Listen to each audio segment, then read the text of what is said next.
नमस्कार दोस्तों, आप सभी का मेरे YouTube channel Neha Sharma story teller पर बहुत बहुत स्वागत है।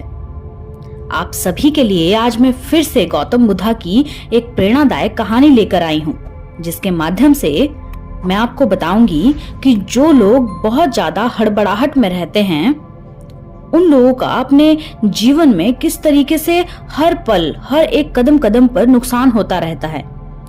ऐसे लोगों से हम बहुत बार मिले हैं, जहां पर लोग अपनी बात को पूरी किए बिना ही सामने वाले पर्सन भाग जाते हैं काम को पूरा करने के लिए।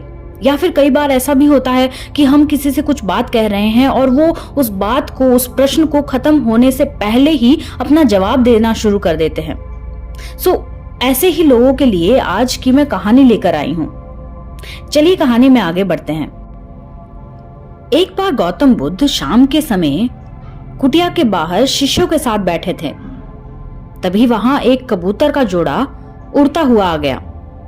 उन्हें देखकर महात्मा बुद्ध को एक कहानी याद आई और उन्होंने वह कहानी शिष्यों को सुनाना शुरू किया। एक पेड़ पर एक कबूतर और कबूतरी रहते थे। कुछ समय बाद कबूतरी ने उस पेड़ की टहनी पर 3 अंडे दिए। एक दिन कबूतर और कबूतरी दोपहर के समय खाना ढूंढने के लिए कुछ दूर निकल गए। तभी कहीं से एक लोमड़ी आ गई। वह भी भोजन की तलाश में पेड़ पर चढ़ी, जहां उसे कबूतर के 3 अंडे मिल गए और वो अंडों को खा गई। जब तक कबूतर का जोड़ा वापस आया तो अंडे ना पाकर वो बहुत परेशान हो गए। दोनों को बहुत बुरा लग रहा था। उनका मन जैसे टूट सा गया था। तभी कबूतर ने निश्चय किया कि अब वह घोंसला बनाएगा ताकि फिर से कभी उसके अंडे को कोई ना खा सके। कबूतर ने अपने निर्णय के अनुसार तिनके इकट्ठे करके घोंसला बनाना शुरू कर दिया, पर उसे एहसास हुआ कि उसे तो घोंसला बनाना आता ही नहीं है। तब उसने मदद के लिए जंगल के दूसरे पक्षियों को बुलाया। सभी पक्षी उसकी मदद के लिए आ भी गए। उनमें से कबूतर ने किसी एक से पूछा कि भाई, मैं घोंसला बनाना कैसे शुरू करूं?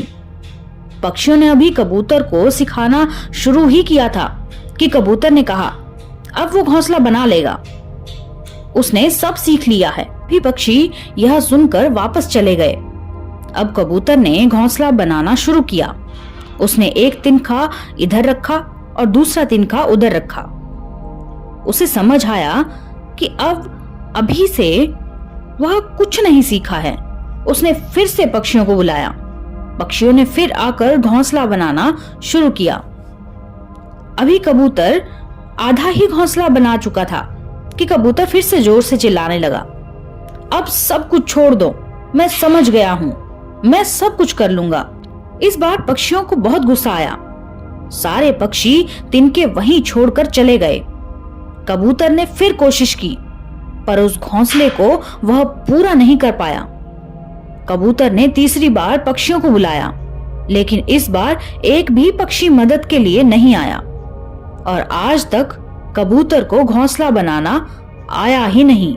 दोस्तों, गौतम बुद्धा इस कहानी के माध्यम से हमें यह सिखाना चाहते हैं कि हमें जो काम नहीं आता है उसे किसी की मदद से पूरी तरह से सीख लेना चाहिए। जो काम नहीं आता उसे जबरदस्ती करने का दिखावा नहीं करना चाहिए, क्योंकि मदद करने वाला व्यक्ति 1 या 2 बार ही आपकी मदद करेगा, लेकिन हर बार कोई आपकी मदद करने के लिए नहीं आएगा। इसलिए किसी की मदद लेने का सम्मान करते हुए वह काम पूरी निष्ठा के साथ सीखना चाहिए। बार बार किसी को परेशान करके अगर आप उसका समय खराब कर रहे हैं तो यह आपके लिए भी खराब है और उस सामने वाले व्यक्ति के लिए भी खराब है। इसलिए ना तो अपना समय बर्बाद कीजिए, ना ही दूसरों का समय बर्बाद कीजिए। जो काम आपको पहली बार में सिखाया जाए वह काम पूरी ईमानदारी से सीखिए।